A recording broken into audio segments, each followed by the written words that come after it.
আমার নয়নে ভাসে আরবের ছবি, মক্কা মদিনাতে আছেন যেন নবী।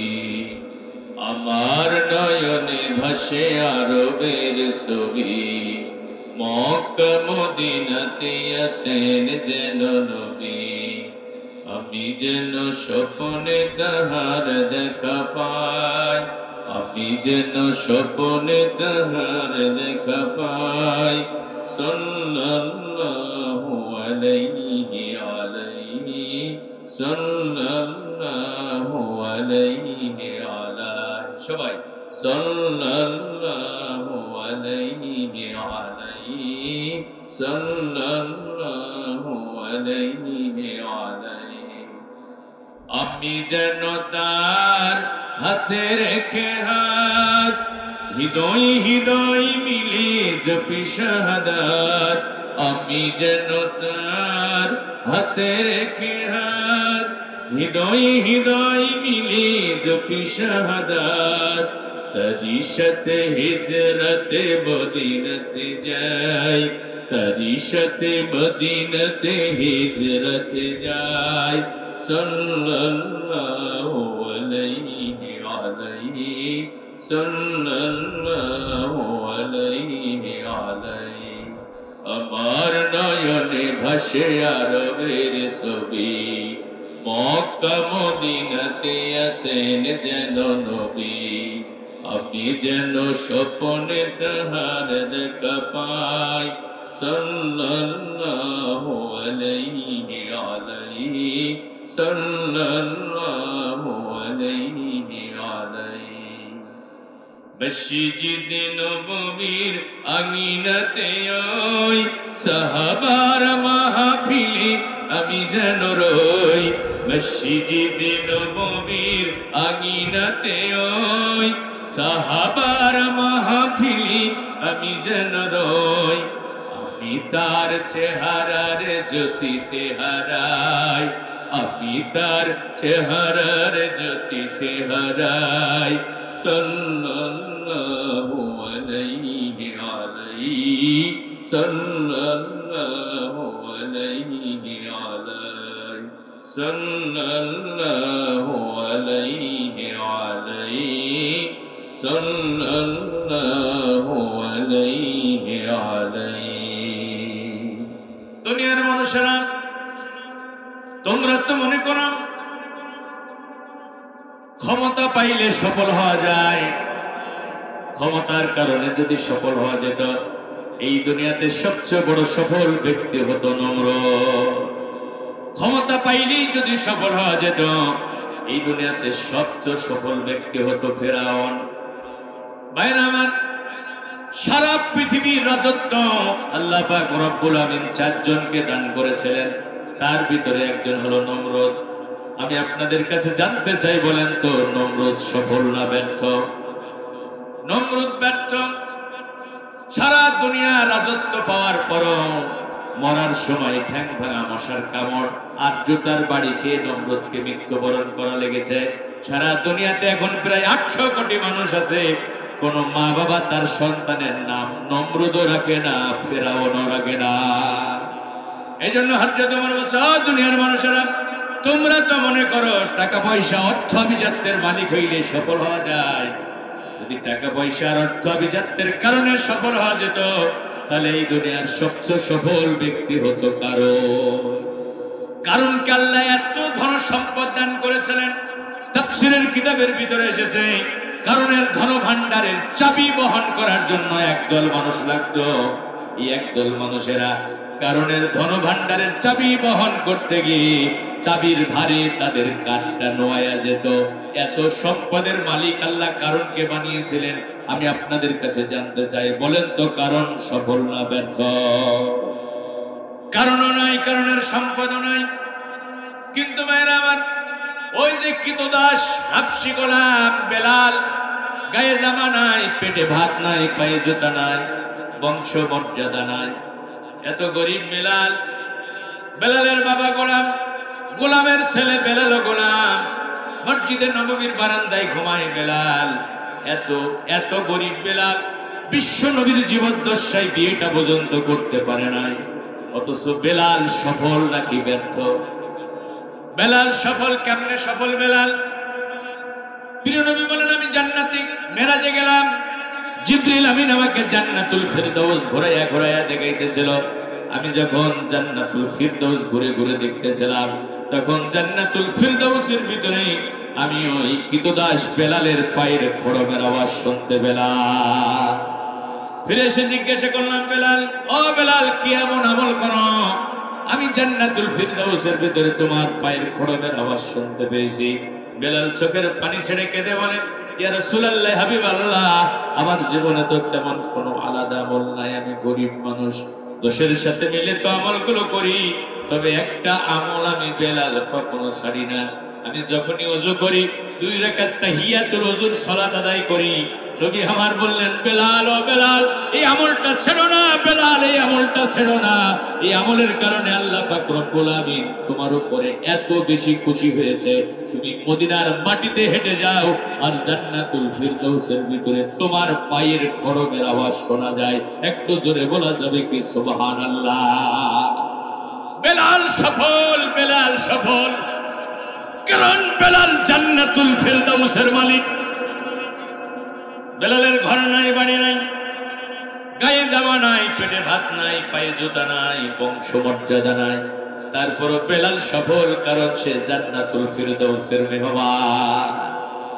ভাইরা আমার, দেখেন বিশ্বনবীর ওফাতের পরে বেলাল আর মদিনায় থাকে নাই, তিনি হিজরত করে সিরিয়াতে চলে গেছেন।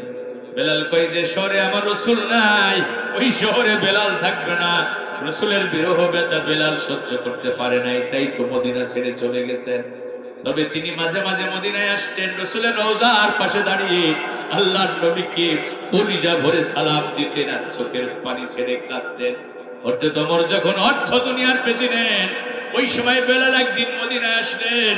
ওমরের দরবারে বেলাল, কৃতদাস বেলাল যখন প্রবেশ করেছে, বেলালকে দেখার সাথে সাথে অর্থ দুনিয়ার প্রেসিডেন্ট, যিনি দুনিয়া থেকে জান্নাতের সুসংবাদ পেয়েছেন, হযরত ওমর বসা থেকে দাঁড়িয়ে গেলেন আর বললেন, আতানা সাইয়্যিদুনা বেলাল, আমাদের নেতা বেলাল এসেছে।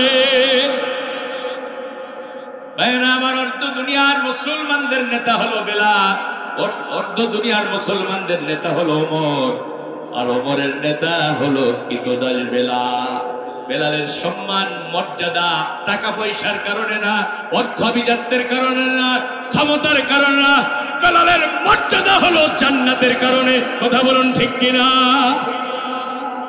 জান্নাত পাবে যারা, সফল হবে তারা। এই সফলতা আপনারা চান কিনা? দেখেন আর একটু বোঝে, অর্থ আভিজাত্য, টাকা পয়সা, বালাখানা, এগুলোর ভিতরে সফলতা যে নাই। এখন আপনি কোটিপতি, শিল্পপতি, মার্সিডিজ গাড়িতে ঘুরে বেড়ান, গুলশানে বনানীতে বাড়ি, গুলশানে বাড়ি, ধানমন্ডিতে বাড়ি, অট্টালিকা বিলাসবহুল বাড়িতে এসি রুমে ঘুমান। এখন যদি আপনি রাতের বেলা মারা যান, বলেন তো আপনার স্বজনেরা করুণা করে রাতটুকু কি আপনাকে এসি রুমে থাকার সুযোগ দেবে? রাতের বেলা যদি মারা যান, ওই এসি রুম থেকে আপনাকে বের করে বাড়ির বারান্দায় খাটিয়ার উপরে শোয়া রাখবে। প্রতিটা মসজিদের বারান্দায় একটা করে খাটিয়া আছে না? রাতটুকু স্বজনেরা আপনাকে এসি রুমে থাকার সুযোগ দেবে? এসি রুমে থেকে বের করে আপনাকে খাটিয়ার উপরে শোয়া বাড়ির বারান্দায় রেখে দেবে। ওই শিল্পপতি, ওই চৌধুরী, তার হাতে একটা দামি ব্র্যান্ডের ঘড়ি ছিল, স্বজনেরা কিন্তু ওইটা খুলে নেবে। চৌধুরী সাহেবের চোখে একটা দামি ব্র্যান্ডের চশমা ছিল, স্বজনেরা ওইটাও কিন্তু খুলে নেবে। চৌধুরীর গায়ে একটা দামি ব্র্যান্ডের কোট ছিল, ওইটাও স্বজনেরা খুলে নেবে। এক পর্যায়ে তার গায়ের জামাটা খুলবে, পণ্যের বস্ত্রটা খুলবে, খুলতে খুলতে তার নিঃস্ব বানায়া দেবে। মায়ের পেট থেকে এসেছিল যেমন, ঠিক চলে যাবে তেমন। সাদা কাফন ছাড়া সাথে কিছুই নিয়ে যাবে না। আমার ভাইরা, আমার ভাইরা বোনেরা, একই অবস্থা হবে কিন্তু আপনাদের। আমার মায়েরা বোনেরা কান লাগাইয়া শোনেন, একই অবস্থা কিন্তু আপনাদের হবে। মরার সাথে সাথে হাতের বালা, গলার মালা, নাকের ফুল, কানের দুলটা খুলে নেওয়া হবে, গায়ের জামাটা খুলবে, পণ্যের বস্ত্রটা খুলবে, সাদা কাফন ছাড়া সাথে কিছুই নিয়ে যাবে না। জাতীয় সংসদের প্রধানমন্ত্রী, তার জন্য 3.5 হাত বরাদ্দ, রিক্সা চালক দিন মজুরের জন্য 3.5 হাত বরাদ্দ বেশি নিয়ে যাবে। সুযোগ আছে ভাইরা আমার? তাহলে ভাইরা আমার, আপনি মরে গেলেন, ওই কবরে আপনাকে একা রেখে আসা হবে। ওখানে কেউ নাই, আপনার সাথে কেউ নাই। আপনার কলিজার টুকরা সন্তান কবরে আপনার সাথে যাবে না, আপনার প্রিয়তমা আপনার সাথে যাবে না। আপনি এত জনপ্রিয় নেতা, রাস্তায় বের হলে শত শত কর্মী আপনাকে স্লোগান দিয়ে সাথে করে নিয়ে যেত, কিন্তু আপনার মরার পরে একজন কর্মী আপনার সাথে কবরে যাবে না। ওই কবরে আপনি একা। ভাইরা আমার, এখন ওখানে গিয়ে যদি আপনি আসামি হয়ে যান, আপনি যদি জাহান্নামী হয়ে যান, তাহলে আপনার মতো হতভাগা কপাল পোড়া ব্যর্থ মানুষ আকাশের নিচে জমিনে উপরে আরেকটাও পাওয়া যাবে না। এই জন্য কোরআনুল কারীমে আল্লাহ বলতেছে, জান্নাতে যাবে যারা, সফল হবে তারা। এই সফলতা আপনারা সকলে চান কিনা? আওয়াজ দিয়ে বলেন। সবাই আমরা জান্নাতে যাব।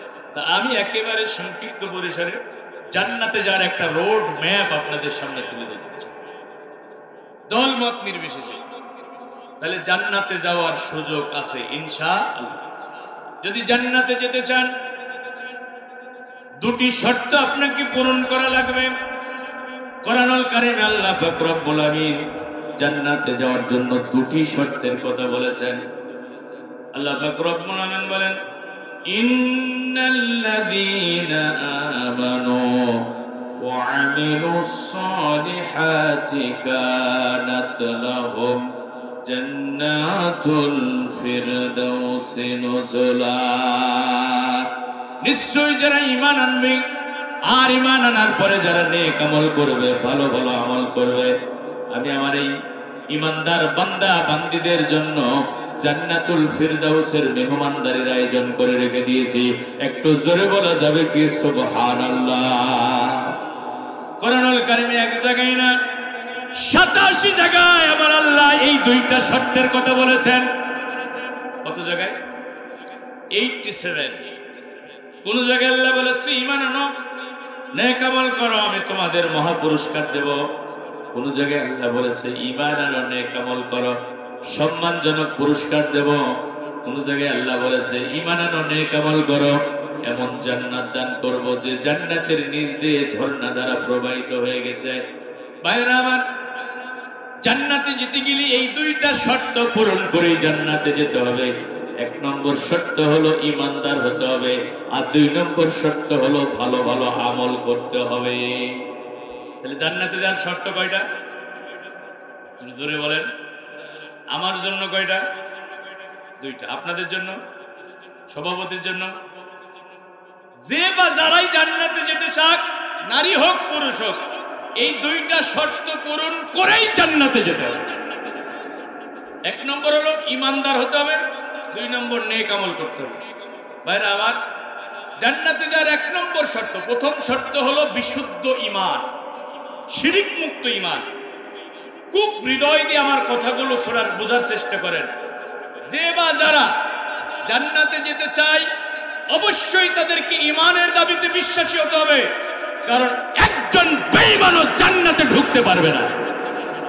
জান্নাত শুধুমাত্র কেবলমাত্র একমাত্র ঈমানদারদের জন্য।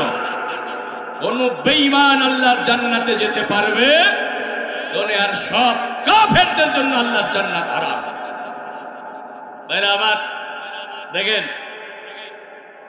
বিশ্বনবী বলছেন, قال النبي صلى الله عليه وسلم والذي نفسي بيده لا تدخلون الجنة حتى تؤمنوا। নবী বলেন, ওই আল্লাহর নামে কসম করে বলছি যে আল্লাহর বজ্রবটির মধ্যে রয়েছে আমি মুহাম্মদের জীবন, তোমাদের ভিতরে একজনও জান্নাতে যেতে পারবে না, একজনও জান্নাতে ঢুকতে পারবে না যতক্ষণ না তারা ঈমানের দাবিতে বিশ্বাসী হবে। তার মানে ঈমান ছাড়া একজনও জান্নাতে যেতে পারবে না। কুরআনুল কারীমে আমার আল্লাহ বলেন, ওয়া মান ইয়াকফুর বিল ঈমানি ফাকাদ হাবিতা আমালুহু ওয়া হুয়া ফিল আখিরাতি মিনাল খাসিরিন। যারা ঈমান আনতে অস্বীকৃতি জ্ঞাপন করবে তাদের সারা জীবনের নেক আমল আমি আল্লাহ বাতিল করে দেব, আর আখিরাতের অনন্তকালের জীবনে তারা ক্ষতিগ্রস্ত হয়ে যাবে। তার মানে ঈমান ছাড়া কেউ জান্নাতে যেতে পারবে না। ঈমান ছাড়া কারণ নেক আমলও আল্লাহর দরবারে কবুল হবে না। জান্নাতে যাওয়ার প্রথম শর্ত হলো, পূর্ব শর্ত হলো ঈমান। নেক আমল কবুলের পূর্ব শর্ত হলো ঈমান। আমি আপনি যত আমল করি না কেন, যদি ঈমান পরিশুদ্ধ না হয়, কুরআনুল কারীমে আমার আল্লাহ বলছেন, ফালা নুকিমু লাহুম ইয়াউমাল কিয়ামাতি ওয়াজনা। দুনিয়া পরিমাণ নেক আমল নিয়ে যদি আপনি হাসরের ময়দানে দাঁড়ায়া যান, আর আপনার ঈমান যদি পরিশুদ্ধ না হয়, আপনার এই নেক আমল আমার আল্লাহ মিজানের পাল্লায় ওজনই দেবে না। মিজানের পাল্লায় আল্লাহ পরিমাপই দেবেন না। সূরা ফুরকানের ভিতরে আল্লাহ বলছে, ওয়া কদিমনা ইলা মা আমিলু মিন আমালিন ফাজআলনাহু হাবাআন মানসুরা। বেঈমানরা যত নেক আমল করুক না কেন, যত ভালো কাজ করুক না কেন, এদের ভালো আমল আমি আল্লাহ পথের দোলা বানিয়ে বাতাসে মিশিয়ে দেব। এই ঘোষণা কার? ঈমান ছাড়া জান্নাতে যাওয়া যাবে না, ঈমান ছাড়া আমলও কবুল হবে না। আমি একটু দৃষ্টান্ত দিলে বুঝবেন। ঈমান হলো 1, নেক আমল হলো 0। একের পাশে যদি একটা 0 বসান, একের মান কত হবে ভাই? যুবকেরা একটু কথা বলেন। একের পাশে 0 বসালে একের মান কত হয়? এর একটা 0 বসান, এর একটা বসান, 1000। এভাবে একের পাশে 0 বসাবেন যত, একের মান বাড়বে তত। কিন্তু আপনার একই নাই। 0 বসাতে বসাতে যদি রাজধানী ঢাকা পর্যন্ত নিয়ে চলে যান, একবিহীন 0-র কি কোনো দাম আছে ভাই? একবিহীন 0-র যেমন দাম নাই, ঈমান ছাড়া নেক আমলের দাম নাই। সবার আগে ঈমান। সবার আগে কি? জোরে বলেন, সবার আগে। ইসলামে ঢোকার একটা গেট আছে, একটা প্রবেশদ্বার আছে, ওই গেটের নাম হলো ঈমান। ভাইরা আমার, এজন্য কোরআনের জ্ঞান অর্জন করা ফরজ। 1 নম্বর ফরজ হলো ঈমানের জ্ঞান অর্জন করা। ফা'লাম আন্নাহু লা ইলাহা ইল্লাল্লাহ।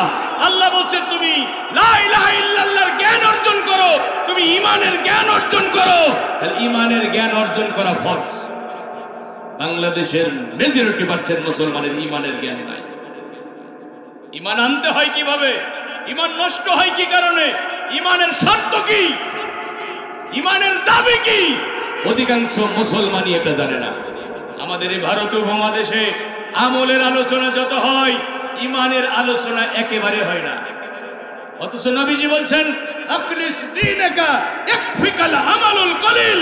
আমার উম্মতেরা, তোমাদের ঈমান খাঁটি করো, তোমাদের ঈমান পরিশুদ্ধ করো, অল্প আমলে তোমার নাজাতের জন্য যথেষ্ট হয়ে যাবে। সুবহানাল্লাহ বলবেন না? ভাইরা আমার, সবার আগে ঈমান। এজন্য ঈমানের গুরুত্ব যারা বুঝেছে, ঈমানের মর্যাদা যারা বুঝেছে, দুনিয়ার ঈমানদারেরা ঈমানের জন্য ঘর ছেড়েছে, বাড়ি ছেড়েছে, মাতৃভূমি থেকে বিতাড়িত হয়েছে, মিথ্যা মামলায় জেলখানার অন্ধ প্রকোষ্ঠে বছরের পর বছর কারারুদ্ধ বন্দী মানবতর জীবন যাপন করেছে। দুনিয়ার ঈমানদারেরা ঈমানের জন্য মেশিনগানের বুলেটের সামনে মাথা উঁচু করে দাঁড়িয়ে বুকের তপ্ত লৌহ ঢেলে দিয়ে শাহাদাতের নজরানা পেশ করেছে। দুনিয়ার ঈমানদারেরা ঈমানের জন্য ফাঁসির মঞ্চে দাঁড়িয়ে হাসতে হাসতে জীবনের জয়গান গেছে। দুনিয়ার একজন ঈমানদার ব্রহ্মণ্যবাদী শক্তির দল বিভাগদের কাছে, ধর্মনিরপেক্ষতাবাদী ধ্বজাধারীদের কাছে তাদের ঈমান বিক্রি করা নাই, ভবিষ্যতেও করবে না। কথা বলুন ঠিক কিনা?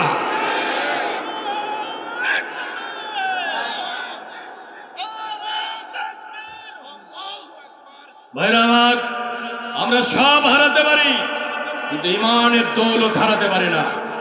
কেউ যদি বেঈমান হয়ে মারা যায়, সারা দুনিয়ার মানুষ যদি তার জন্য দোয়া করে, তার জান্নাতে যাওয়ার কোনো সুযোগ নাই। ভাইরা আমার, দেখেন, মুসলিম জাতির পিতা ইব্রাহিম খলিলুল্লাহ, যিনি আল্লাহর বন্ধু, হাসরের ময়দানে তার জন্মদাতা পিতা আজরের সাথে দেখা হবে। বুখারীর হাদিস। ধুলায় ধূসরিত মলিন চেহারা নিয়ে আসামির কাঠগড়ায় দাঁড়িয়ে থাকবেন ইব্রাহিম আলাইহিস সালামের বাবা আজর। ছেলেকে দেখার সাথে সাথে বলবেন, ও আমার কলিজার টুকরা ইব্রাহিম, আজকে তুমি আমাকে বাঁচাও। ইব্রাহিম আলাইহিস সালাম বলবেন, বাবা, দুনিয়াতে কতবার তোমাকে ঈমানের দাওয়াত দিয়েছি, তুমি তো আমার দাওয়াত কবুল করো নাই। ইব্রাহিম আলাইহিস সালাম বাবারে কতবার বুঝিয়েছে। ইব্রাহিম আলাইহিস সালামের বাবার সাথে ইব্রাহিম আলাইহিস সালামের যে কথোপকথন হয়েছিল সেটা কোরআনুল কারিমে আছে না নাই? দেখেন ইব্রাহিম আলাইহিস সালামের সাথে শেষ কথা বাবা আজরের। ইব্রাহিম আলাইহিস সালাম বললেন, قال أراغب أنت عن آلهتي إبراهيم لئن لم تنتهي لأرجمنك وهجرني مليا। বাবা, এমন মূর্তির উপাসনা কেন করো? কান আছে শোনে না, হাত আছে ধরতে পারে না, মুখ আছে কথা বলতে পারে না, এমন মূর্তির ইবাদত কেন করো? জবাব ইব্রাহিম আলাইহিস সালামের বাবা আজর বললেন, ইব্রাহিম, ঘ্যানোর কি বন্ধ করবি? আমার সামনে থেকে দূর হয়ে যা। আমি তোর বাবা, তোকে বলছি আমার সামনে থেকে দূর হয়ে যা, তা না হলে আমি তোর বাবা আজর তোরে পাথর মেরে হত্যা করব। এটা ছিল ইব্রাহিম আলাইহিস সালামের সাথে বাবা আজরের শেষ কথা। এখন হাসরের ময়দানে বাবা আজর ধরা পড়ে গেছে। ছেলেরে ডাক দিয়ে বলে, বাবা ইব্রাহিম, আমারে বাঁচাও, আমারে বাঁচাও। ইব্রাহিম আলাইহিস সালাম আল্লাহরে ডাক দিয়ে বলবেন, আল্লাহ, তুমি তো আমার সাথে ওয়াদা করেছিলে হাসরের ময়দানে আমাকে লাঞ্ছিত অপমানিত করবে না। আমার বাবা যখন আসামির কাঠগড়ায়, এর চেয়ে বড় লাঞ্ছনার অপমান আমার জন্য কি হতে পারে? আল্লাহ বলবেন, ইব্রাহিম, খবরদার তোমার বাবার জন্য আমার কাছে আবেদন করবে না। ইন্নী হারামতুল জান্নাত আলাল কাফিরিন, কারণ আমি আল্লাহ দুনিয়ার সব কাফেরদের জন্য আমার জান্নাত হারাম করে দিয়েছি। একজন কাফেরও আমার জান্নাতে ঢুকতে পারবে না। তোমার বাবা যেহেতু ঈমান আনে নাই, এজন্য তোমার বাবার ভাগ্যে জান্নাত। তবে আল্লাহ বলবেন, ইব্রাহিম, আমি তোমাকে হাসরের ময়দানে অপমানিত করব না, লাঞ্ছিত করব না। ও ইব্রাহিম, একটু নিচের দিকে তাকাও, একটু পায়ের দিকে তাকাও। ইব্রাহিম আলাইহিস সালাম নিচের দিকে তাকাবেন।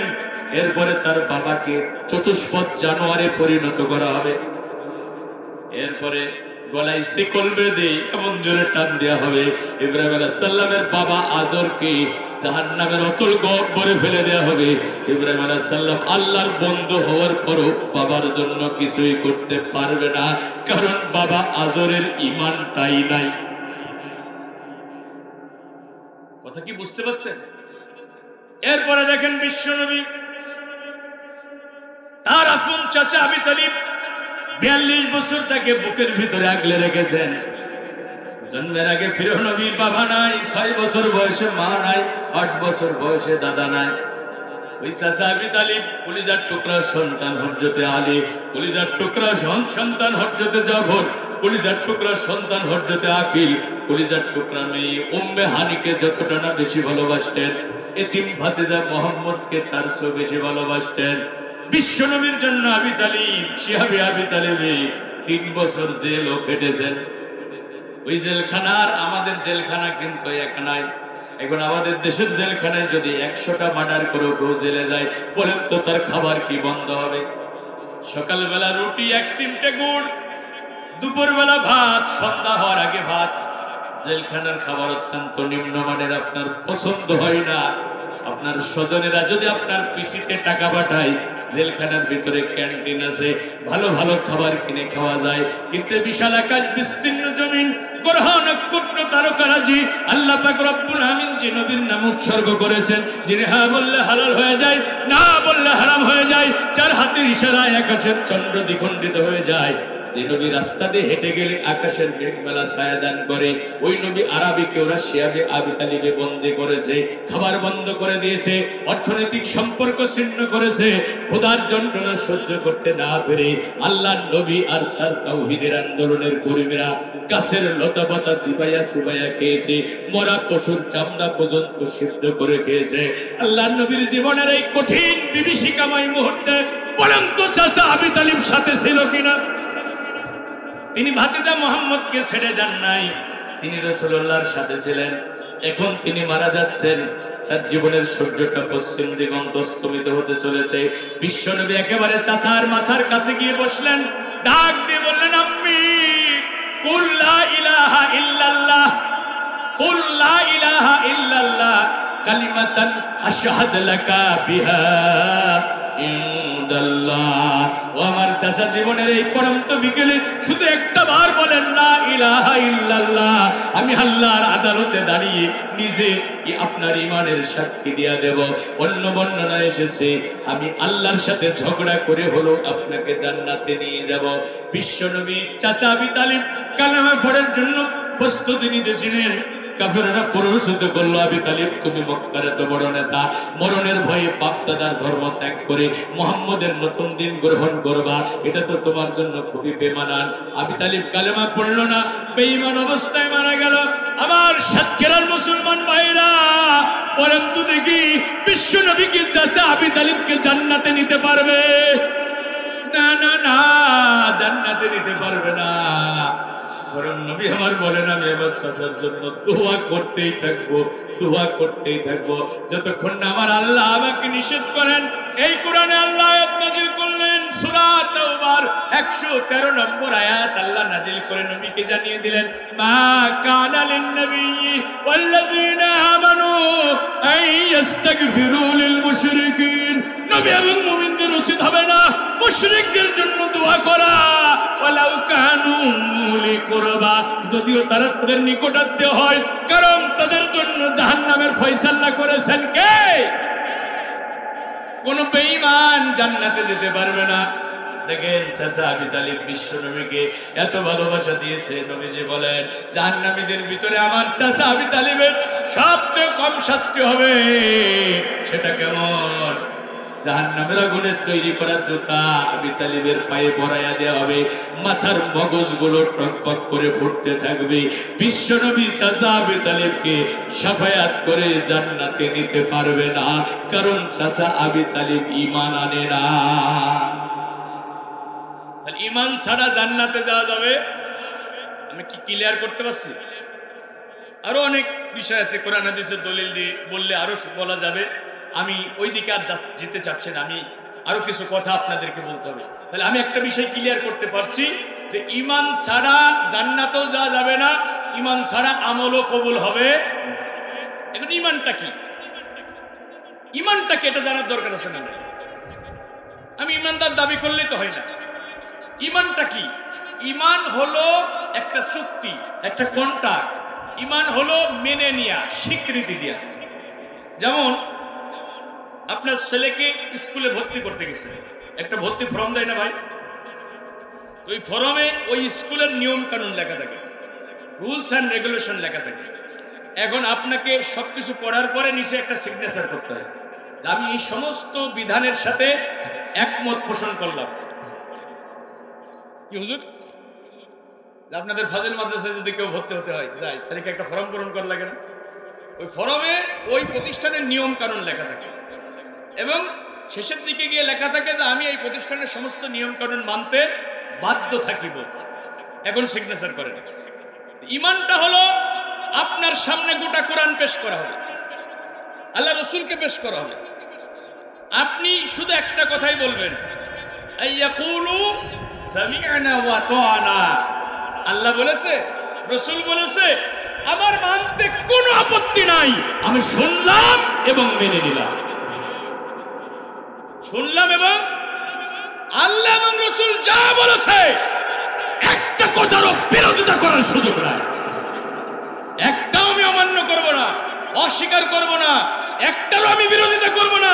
আল্লাহ বলেছে, রসুল বলেছে, আমার একটাই বক্তব্য, শুনলাম এবং মেনে নিলাম। যারা এই স্বীকৃতি দেবে তাদের ইমানের খাতায় নাম উঠবে। এখন সব মেনে নিলেন, কোনো একটা যদি অস্বীকার করেন ইমান থাকবে না যাবে? আরে কথা বলেন না কেন? সব মেনে নিয়েছে। এই গোটা কোরআনে ৬৬৬৬ মত পার্থক্য আছে, সব মেনে নিয়েছে। কোন একটা আয়াত আপনার পছন্দ হয় নাই, ভালো লাগে না, মানতে আপনি রাজি না, আপনার ইমান থাকবে না যাবে? আরে কথা বলেন না কেন? আচ্ছা, ইবলিস তার আমল বেশি ছিল না কম ছিল? জ্ঞান গরিমা, সে ৬ লক্ষ বছর আল্লাহর গোলামি করেছে, ৩০,০০০ বছর বাইতুল মামুর তাওয়াফ করেছে, ১৪,০০০ বছর ফেরেশতাদের মজলিসে ওয়াজ করেছে, আল্লাহর হুকুম অস্বীকার করেছে কয়টা? কথা বলেন। ইমান আছে না গেছে? জোরে বলেন। ৩০,০০০ বছরের তাওয়াফ, ১৪,০০০ বছরের ওয়াজ নসিহত, ৬ লক্ষ বছরের গোলামি, আছে না বাতিল? জোরে বলেন। অস্বীকার করেছে কয়টা? আদম আলাইহিস সালামকে সৃষ্টি করার পরে আল্লাহ আনুগত্যের সেজদা দিতে বললেন, সবাই সেজদা দিল, ইবলিস সেজদা দিল না। আল্লাহ বললেন, সেজদা দিলি না কেন? আমি তো রব হুকুম করেছি। অর্ডারটা কে করেছে? অর্ডার করেছে আমি তো রব, আমি তোর সৃষ্টিকর্তা, কেন মানলি না? সে যুক্তি পেশ করলো, আমি আগুনের তৈরি আর আদম মাটির তৈরি। আগুন প্রজ্বলিত করলে ঊর্ধ্বগামী হয়, মাটি আকাশের দিকে ছুড়ে দিলে নিম্নগামী হয়। আনা খায়রুম মিনহু, আমি আদমের চেয়ে উত্তম। আল্লাহ বরদাস্ত করলেন না, চূড়ান্ত রায় ঘোষণা করলেন, আবা ওয়াস্তাকবারা ওয়া কানা মিনাল কাফিরিন। সে অস্বীকার করলো এবং অহংকার করলো, যার কারণে কাফের হয়ে গেল। আমার আল্লাহর কোন একটা বিধান অস্বীকার করলে কাফের হয়ে যায়। এখন আমাদের দেশে অস্বীকার করা মুসলমান আছে না নাই? ইমান তো আমরা পারিবারিক ভাবে পাইয়া গেছি আলহামদুলিল্লাহ। ইমান আনার জন্য বেলালের মতো পরীক্ষা দেওয়া লাগে নাই, ইমান আনার জন্য আসিয়ার মতো মৃত্যুর মুখোমুখি দাঁড়াতে হয় নাই, ইমানের জন্য ইয়াসারের মতো জীবন্ত দ্বিখণ্ডিত হতে হয় নাই, ইমানের জন্য সুমাইয়ার মতো জান কুরবানি করতে হয় না। আমরা তো পারিবারিক ভাবে ইমান পাইছি, এজন্য ইমানের গুরুত্ব আমরা বুঝি না। আচ্ছা ভাই, একজন রিক্সা চালক 10 বছর রিক্সা চালাইয়া 50,000 টাকা জমা করছে। প্রতিটা টাকার সাথে তার শরীরের ঘাম মিশে আছে কিনা? 10 বছরে যদি 50,000 টাকা জমাতে হয়, তাহলে প্রতিটা টাকার সাথে তার ঘাম মিশে থাকে। এখন এই টাকাটা রিক্সা চালক কি যেখানে সেখানে রাখবে? আলমারিতে রাখবে, তালা দিয়ে রাখবে, চাবিটা কোমরে বেঁধে রাখবে। মাঝরাতে ঘুম ভেঙে গেছে, গরিব রিক্সা চালক আলমারিটা খুলে দেখবে তার টাকাটা ঠিক মতো আছে কিনা। ভাইরা আমার, তিনি আলমারিতে তালা মেরে রেখেছেন, মাঝে মাঝে গুনে গুনে দেখতেছেন, কারণ আলমারির টাকা চুরি হওয়ার সম্ভাবনা আছে না। আলমারির টাকা চুরি হবে বলে তালা মেরে রেখেছেন, মাঝে মাঝে গুনে গুনে দেখেন। ও সাতক্ষীরার মুসলমানেরা, ও সাতক্ষীরার আল্লাহর বান্দা বান্দিরা, ওই টাকার চেয়েও, রিক্সা চালকের জমানো টাকার চেয়েও আপনার ইমানের দাম বেশি না কম? ওই সারা দুনিয়ার সম্পদ যদি একদিকে রাখা দেন, আর একজন মুমিনের ইমান যদি একদিকে রেখে দেন, ইমানের পাল্লা ভারী হয়ে যাবে, ইমানের পাল্লা ভারী হয়ে যাবে। এত দামি ইমান, এত দাম ইমানের, এত দাম, এত দাম, এত দাম ইমানের। আলমারির জমানো টাকার খোঁজ রাখলেন, কপাল পোড়া মুসলমান, ইমানের খবর রাখলেন না। আপনার আলমারির টাকা চুরি করবে দুনিয়ার সল্টু বল্টু মার্কা চোর ডাকাতেরা, আর আপনার দামি ইমান চুরি করার জন্য ইবলিস শয়তান তার বাহিনী নিয়ে ওত পেতে বসে আছে। ইবলিস কথা জান্নাতের দরজায় দাঁড়িয়ে বলেছে, ফাবিমা আগুয়াইতানি লা আকুউদান্না লাহুম সিরাতাকাল মুস্তাকিম। আল্লাহ যে বনি আদমের জন্য আমি পথভ্রষ্ট হয়ে গেলাম, অভিশপ্ত হলাম, তোমার জান্নাত থেকে বিতাড়িত হলাম, আল্লাহ আমি তোমার নামে কসম করে বলছি, আমি ওই রাস্তার বাঁকে বাঁকে বনে বনে বসে থাকবো, যে রাস্তা ইমানের রাস্তা, যে রাস্তা হেদায়েতের রাস্তা, যে রাস্তা সিরাতে মুস্তাকিমের রাস্তা, ওই রাস্তার মোড়ে মোড়ে আমি প্লিজ বসে থাকবো। ثم لآتينهم من بين أيديهم ومن خلفهم وعن أيمانهم وعن شمائلهم ولا تجد أكثرهم শাকিরিন। আমি ডানে বামে সামনে পিছনে চতুর্দিক থেকে আক্রমণ করব, তোমার অধিকাংশ বান্দাকে আমি কাফের বানায়া দেব। এটা ইবলিসের চ্যালেঞ্জ। এটা আমার কথা না কোরআনের কথা? ইবলিস চ্যালেঞ্জ করেছে জান্নাতের দরজায় দাঁড়িয়ে, আমি ডানে বামে সামনে পিছনে চতুর্দিক থেকে ঈমানের রাস্তার উপরে আক্রমণ চালাবো, যাতে লোকেরা ঈমানের উপরে দাঁড়াতে না পারে। এখন ইবলিস এই চ্যালেঞ্জ করে এসে দুনিয়াতে নাকে তেল দিয়ে ঘুমায়। ইবলিস এবং তার বাহিনীর আক্রমণ আছে না নাই? কয় দিক থেকে বলেন বলেন? এই আক্রমণ মোকাবেলায় আপনি প্রস্তুত আছেন তো? আমি একটু রসকসহীন আলোচনা করছি ভাইরা আমার, কথা খুব ভালো করে বোঝেন। ইবলিস আক্রমণ করছে, সেই আক্রমণ করে আপনার দামি জমিটা দখল করবে না, সেই আক্রমণ করে আপনার ছেলের চাকরি নষ্ট করবে না, সে আক্রমণ করে আপনার বাড়ি ঘর দখল করবে না। ইবলিস আক্রমণ করে আপনার দামি ঈমান নষ্ট করে দেবে। ভাই ভালো করে বোঝেন। এজন্য আমি 17 বছর সারা দেশে আল্লাহ আমারে ঘুরায়, আমি টানা 6 বছর তাওহীদের উপরে লেখাপড়া করি। আমি আমার লেখা বইও আছে ঈমানের উপরে, 2টা বই, অর্থ বোঝে কালেমা পড়ি, পরিচ্ছন্ন ঈমান করি এবং ঈমান ভঙ্গের কারণ। ঈমানের উপরে পড়ালেখা করতে গিয়ে দেখলাম বাংলাদেশের মেজরিটি পার্সেন্ট মুসলমানের ঈমান ইবলিস নষ্ট করে দিয়েছে। ইবলিসের আক্রমণে বাংলাদেশের মেজরিটি পার্সেন্ট মুসলমানের ঈমান নষ্ট হয়ে গেছে।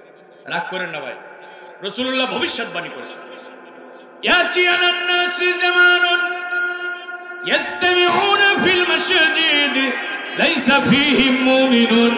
প্রিয় নবী বলেন, অচিরেই এমন একটা জামানা তোমাদের মাঝে আসবে, অচিরেই এমন একটা জামানা আসবে, লোকেরা মসজিদে নামাজে সমবেত হবে, কিন্তু সেখানে একজনও ঈমানদার খুঁজে পাওয়া যাবে না। ইসবিহু রাজুলু ফিহা মুমিনান ওয়া ইউমসি কাফিরান ওয়া ইউমসি মুমিনান ওয়া ইসবিহু কাফিরান। লোকেরা সকালে মুমিন থাকবে, সন্ধ্যায় কাফের হয়ে যাবে, সন্ধ্যায় মুমিন থাকবে, সকালে কাফের হয়ে যাবে। ইয়াবিউ আকওয়ামুন দীনাহুম বিআরদি মিনাদ দুনিয়া। লোকেরা দুনিয়ার মোহে পড়ে তাদের ঈমান বিক্রি করে ফেলবে। আসসাবিরু মিনহুম আলা দীনিহি কাল কাবিদি আলাল জামার। হাতের উপরে আগুনের কুণ্ডলি রাখা যতটা কঠিন হবে, ঈমানের উপরে দাঁড়াইয়া থাকা তার চেয়ে বেশি কঠিন হয়ে যাবে। আমার সাতক্ষীরার মুসলমান ভাইরা, ওই জামানাটা এসেই গেছে নাকি আসবে? হাতের উপরে আগুনের কুণ্ডলি রাখা যত কঠিন, ঈমানের উপরে দাঁড়াইয়া থাকা তার চেয়ে বেশি কঠিন। ভাইরা আমার, আপনজনেরা আমার, ঈমানের পথ ফুল বিছানো নয়, এটা কাটাই ভরা, এটা দুর্গম, এটা বন্ধুর, এটা কণ্টকাকীর্ণ নয়, এটা বাধার বিন্ধ্যাচলে ভরা। ঈমানের পথে চলতে গেলে জেল আসবে, জুলুম আসবে, নির্যাতন আসবে, অত্যাচারের স্টিমরোলার আসবে, মেশিন গানের বুলেট তোমার বুক ঝাঁঝরা করে দেবে, রিমান্ডে নিয়ে তোমার হাতের নখ উপড়ে ফেলা হবে, তোমাকে অন্যায়ভাবে ফাঁসির মঞ্চে ঝোলাইয়া শহীদ করে দেওয়া হবে, তোমার কলিজার টুকরা সন্তানকে গুম করে দেওয়া হবে, তোমার বাড়ি ঘর বুলডোজার দিয়ে ভেঙে মাটির সাথে গুড়িয়ে দেওয়া হবে। আল্লাহ দেখতে চান এত জুলুম, এত নির্যাতন, এত যাতনা সহ্য করে কারা ঈমানের উপরে দাঁড়ায় থাকে। আল্লাহ এটা দেখে নেবেন, আল্লাহ এটা দেখে নেবেন। শুধু মৌখিক ভাবে ঈমানের স্বীকৃতি দিলেই ঈমানের দাবি পূরণ হয় না। বন্ধুরা আমার, কথাগুলো ভালো করে বুঝেন। সকালে মুমিন, সন্ধ্যায় কাফের, সন্ধ্যায় মুমিন, সকালে কাফের। এখন ভাইরা আমার, ঈমান তো আমরা পারিবারিক ভাবে পাইছি, এখন আমাদের ঈমানটা ঠিক আছে কিনা একটু জানার দরকার আছে না নাই? ফজরের নামাজের জন্য ওযু করেছেন, বলেন তো ওযু এখন কি আছে? ওযু করার পরে ওযু নষ্ট হয়, ওযু ভঙ্গের কিছু কারণ আছে। নামাজে দাঁড়িয়েছেন, নামাজে দাঁড়াইয়া যদি আপনি কথাবার্তা বলেন নামাজরত অবস্থায়, বলেন তো আপনার নামাজ থাকবে না, ভাঙবে। তার মানে নামাজ ভঙ্গের কিছু কারণ আছে। ইহরামের কাপড় পরে হজের সফরে আছেন, এমন কিছু নিষিদ্ধ কাজ করেছেন, আপনার হজ ভেঙে যাবে। রমজান মাসে রোজা রেখেছেন, এমন কিছু নিষিদ্ধ কাজ আছে যে কাজগুলো করলে আপনার রোজা ভঙ্গ হয়ে যাবে। তার মানে নামাজ ভঙ্গের কিছু কারণ আছে, রোজা ভঙ্গের কিছু কারণ আছে, হজ ভঙ্গের কিছু কারণ আছে, ওযু ভঙ্গেরও কিছু কারণ আছে। অনুরূপভাবে মুসলমানদের ঈমান ভঙ্গেরও কিছু কারণ আছে। এখন বাংলাদেশের মুসলমানেরা ওযু ভঙ্গের কারণ জানে, রোজা ভঙ্গের কারণ জানে, নামাজ ভঙ্গের কারণ জানে, হজ ভঙ্গের কারণ জানে।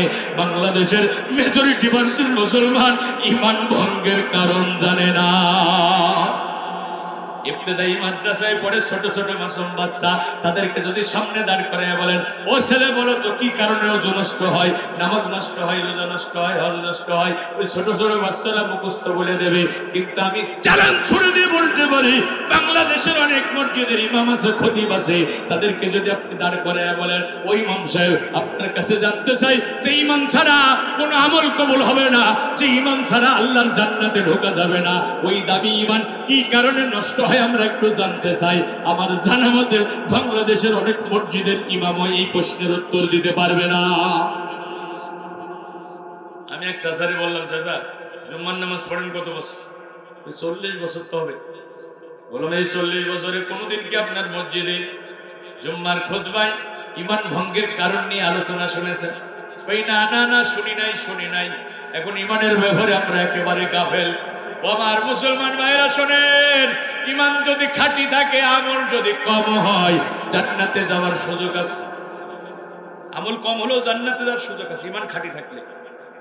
কিন্তু ঈমান যদি না থাকে, দুনিয়া পরিমাণ আমল করে লাভ হবে না। এখন কি কি কারণে মুমিনের ঈমান নষ্ট হয় একটু জানার দরকার আছে না? না, 10টা কারণে মুমিনের ঈমান নষ্ট হয়। ফুকায়ে কেরাম ঈমান ভঙ্গের 10টা কারণের কথা উল্লেখ করেছেন। জোরে বলেন কয়টা? জোর হলো না, আরো জোরে। আমি বলবো যতগুলো কারণে, এখন 10টা বলতে গেলে তো অনেক সময় লেগে যাবে। আমি বাংলাদেশের মেজরিটি পার্সেন্ট মুসলমানরা ঈমান ভঙ্গের যে অপরাধটা করে, সেই ব্যাপারে একটা কথা বলি শোনেন। যতগুলো কারণে একজন মুমিনের ঈমান নষ্ট হয়ে যায়, তার মধ্যে একটা কারণ হলো ইসলামী শরীয়তের কোন বিধান অপছন্দ করা। তার মানে আল্লাহ কোরআন নাজিল করেছে, এই কোরআনের কোন বিধান যদি কোন মুসলমান অপছন্দ করে, অস্বীকার করা তো অনেক বড় অপরাধ, বিরোধিতা করা তো অনেক বড় অপরাধ। কোরআনের কোন একটা বিধান যদি কোন মুসলমান নারী অথবা পুরুষ অপছন্দ করে, সাথে সাথে নাওয়াকিজুল ইসলাম, সে ইসলাম থেকে খারিজ হয়ে যাবে, ঈমানের খাতা থেকে তার নাম কাটা যাবে, তার ঈমান এবং আমল দুইটাই বাতিল হয়ে যাবে। এখন এই অবস্থায় যদি সে মারা যায়, জাহান্নামে ঢুকবে, কোনদিন আর বের হতে পারবে না। তওবা না করে যদি মারা যায়, সে চিরস্থায়ী জাহান্নামী হয়ে যাবে। যতগুলো কারণে মুমিনের ঈমান নষ্ট হয়, তার মধ্যে একটা কারণ হলো কোরআনের কোনো বিধান অপছন্দ করা। বলেন কোরআনের কোনো বিধান, জোরে বলেন কোরআনের কোনো বিধান। আর সবাই মুখস্থ করে নেন, কোরআনের কোনো বিধান। এখন আমাদের দেশে অপছন্দ করা মুসলমান আছে না নাই? অপছন্দ করা তো দূরে থাক, মাজাই গামছা বেঁধে বিরোধিতা করা মুসলমান আছে। আমি প্রমাণ দেব। হ্যাঁ, আচ্ছা, কোরআনের সব বিধান না, কোন একটা বিধান অপছন্দ করলে কি হবে? আমি শোনেন, দলিল ছাড়া জমির দাম নাই, দলিল ছাড়া বক্তার বক্তৃতার দাম নাই। আমি প্রতিটা কথার পিছনে অথেন্টিক দলিল দেব। আমি এই আশাশনী থেকে মাহফিল করে ফিরতেছিলাম, লুৎফর রহমান জিহাদি চাচার সাথে। আমি বললাম, চাচা আপনি আমাকে একটু নসিহত করেন। বললো, বাবা যখনই কোনো কথা বলবো, ওই কথার উপর একটা পেরেক মেরে দেবা। বললাম, পেরেকটা কি? কোরআন অথবা হাদিসের একটা দলিল পেশ করবা, তাহলে তোমার ওই কথা কেউ নড়াতে পারবে না। কোরআনের কোন বিধান অপছন্দ করলে যে ঈমান নষ্ট হয়ে যায়। আর বিধান অপছন্দ করা মুসলমান যে বাংলাদেশে ভরি ভরি আছে, প্রমাণ দেব। গোটা দেহের ভিতরে মাথার যেমন মর্যাদা, ইসলামী শরীয়তে সালাতের সেই মর্যাদা। সালাতের ব্যাপারে যদি আমি 1 ঘন্টা ওয়াজ করি, কারো কি মন খারাপ হবে? রমাদানের সিয়ামের ব্যাপারে যদি আধা ঘন্টা কথা বলি, কেউ বিরোধিতা করবে? ওই যে লেডি ফেরাউন যখন ক্ষমতায় ছিল, তখনও কেউ বিরোধিতা করে নাই। যদি সালাতের কথা বলি, জিকিরের কথা বলি, মসজিদ এর খেদমতের ফজিলতের কথা বললে কারো মন খারাপ হবে? হজের ফজিলতের কথা বললে কেউ বাধা দেবে? সকাল সন্ধ্যা বেশি বেশি জিকির করো, জিকিরের ফজিলতের কথা বললে কি কারো চেহারা কালো হবে? কিন্তু এই কোরআনে এমন কিছু বিধান আছে যে বিধানের কথা বললে অনেক হাজী সাহেবের চেহারা কালো হয়ে যাবে, অনেক নামাজি মুসলমানের বুকের ভিতরে মোচড় দিয়ে উঠবে। আছে না নাই? আচ্ছা, আমি বলবো যে আল্লাহ সলাতের বিধান দিয়েছে, যে আল্লাহ রমাদানের সিয়ামের বিধান দিয়েছে, যে আল্লাহ সকাল সন্ধ্যা জিকির করার কথা বলেছে, যে আল্লাহ আমাকে আপনাকে হালাল খাবার খেতে বলেছে, ওই আল্লাহ কোরআনে স্পষ্টভাবে বলেছে আলা লাহুল খালকু ওয়াল আমরু, সাবধান সাবধান, জেনে নিও সাতক্ষীরার মুসলমানেরা, রক্তাক্ত জনপদ সাতক্ষীরার সংগ্রামী মুসলমানেরা, জেনে নিও সৃষ্টি যার, আইন চলবে তার। ইনিল হুকমু ইল্লা লিল্লাহ, আল্লাহ ছাড়া এখানে কেউ বিধান দিতে পারবে না। এখন আল্লাহর বিধানের কথা বললে অনেক মুসলমান রেগে মেগে অগ্নি শর্মা হয়ে গেছে, আর কয় হুজুর ধর্মের নামে রাজনীতি করতে আছে।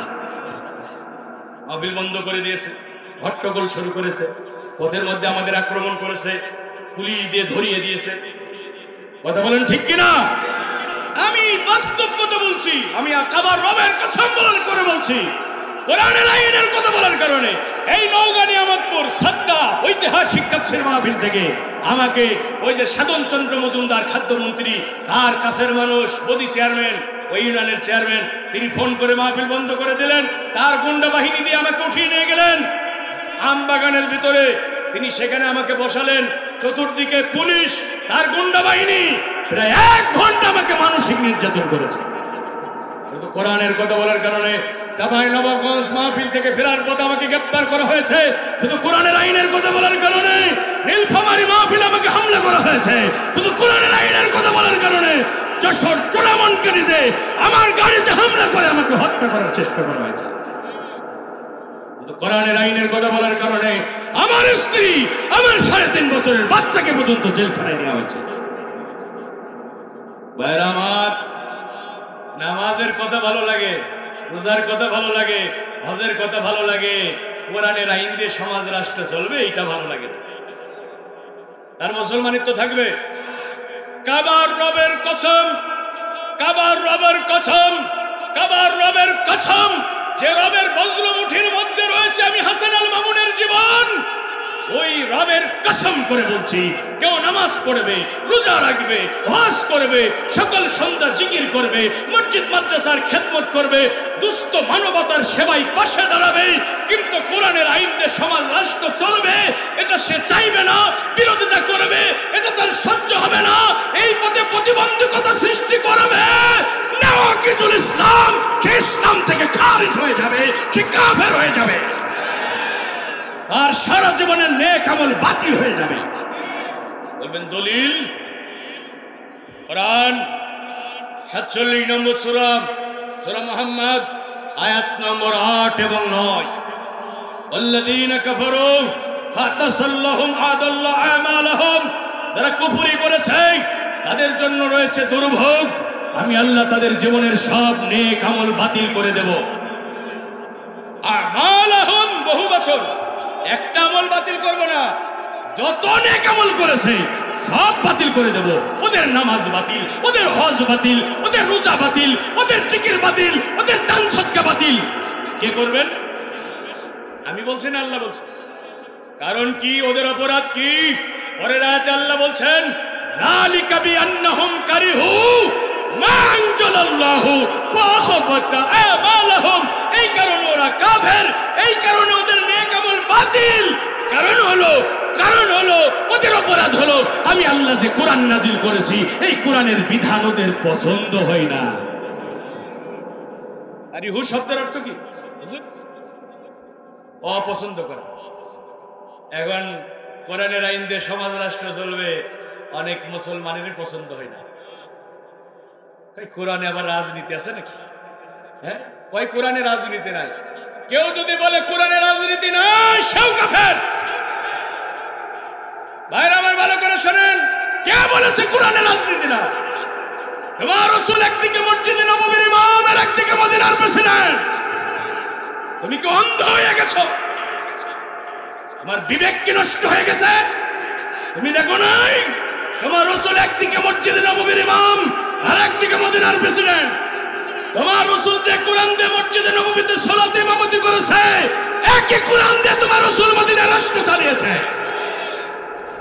রাসূলের রাষ্ট্রের সংবিধান কি ছিল? কথা বলতে হবে। আমরা রাসূলের উম্মত, আমাদের রাষ্ট্রের সংবিধান কি হবে? জোরে বলেন। কোরআনের আইন আমাদের দেশে চালু হোক, এটা কি আপনারা চান? জোরে বলেন। কোরআনের আইন আমাদের দেশে চালু হোক, এটা কি আপনারা চান? কারা কারা চান তো হাত উঁচু করে আল্লাহকে দেখান।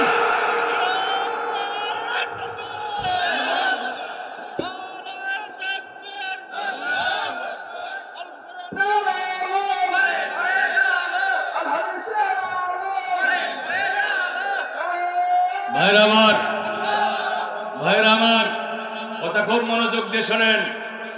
আমরা অনেক শাসন দেখেছি বিগত 53-54 বছরে। বাবার শাসন দেখেছি, মেয়ের শাসন দেখেছি, চাচার শাসন দেখেছি।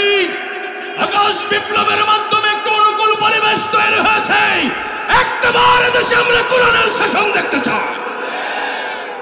ভাইরা আমার শোনেন, আল্লাহ রসুল যদি শুধু মসজিদে নববীতে, শুধু মসজিদের ভিতরে খানায় কাবার মধ্যে বসে জিকির করত আর সালাত আদায় করত, তাহলে আল্লাহ রসুলের সাথে মক্কার কাফেরদের কোনো দুশমনি হতো না। আমরাও যদি শুধু ওয়াজ নসিহত করতাম, মিষ্টি মিষ্টি বয়ান করে চলে যেতাম, আর ইমামতি ওয়াজ নসিহতের মধ্যে আমাদের জীবনকে সীমাবদ্ধ রাখতাম, আমাদেরকে জেলখানায় যাওয়া লাগতো না। বিশ্বনন্দিত মুফাসসির, কোরআনের বুলবুলি, জামানার মুজাদ্দিদ, বিশ্ব ইসলামী আন্দোলনের নেতা আল্লামা সাঈদীকে 13 বছর জেলখানায় বন্দী করে রাখা হতো না। তিনি যদি খানকা শরীফ খুলেই পীর মুরিদি করতেন, বাংলাদেশের সবচেয়ে বড় পীর হতো আল্লামা সাঈদী। তিনি কোরআনের সমাজ রাষ্ট্র প্রতিষ্ঠার আন্দোলনে অংশগ্রহণ করার কারণে, কোরআনের রাজ কায়েমের স্বপ্ন লালন করার কারণে তাকে মানবতা বিরোধী অপরাধী বানিয়ে জেলখানায় বন্দী করা হলো। 13 বছর জেলখানায় বন্দী রাখার পরেই ব্রাহ্মণ্যবাদী শক্তির তল্পিবাহকদের প্রেসক্রিপশনে তাকে চিকিৎসার নামে প্রহসন করে শহীদ করা হয়েছে। আবার দেখেন, মক্কার কাফেরেরা রাসূলকে এসে প্রস্তাব দিচ্ছে, রাসূলুল্লাহকে জিজ্ঞাসা করছে, ওয়ায়াকুলুনা হাল্লানা মিনাল আমরি মিন শাইইন। মুহাম্মদ সাল্লাল্লাহু আলাইহি সাল্লাম এই মক্কার রাষ্ট্র পরিচালনার জন্য আইন রচনা করার কোনো অধিকার কি আমাদের আছে? না, কাফেরেরা রাসূলকে জিজ্ঞাসা করছে। এটা কোরআনে আছে না নাই? আল্লাহ রাসূলকে আল্লাহ বলছেন, কুল, রাসূল আপনি বলুন, ইন্নাল আমরা কুল্লাহু লিল্লাহ। আইন দেওয়ার অধিকার শুধুমাত্র আমি আল্লাহ। আইন দেওয়ার অধিকার কার? বিষয়টা হলো, বাড়ি যার মাতবাড়ি তার, চাকরি যার বেতন তার, বিয়ে যার বউ তার, নাকি ভাই?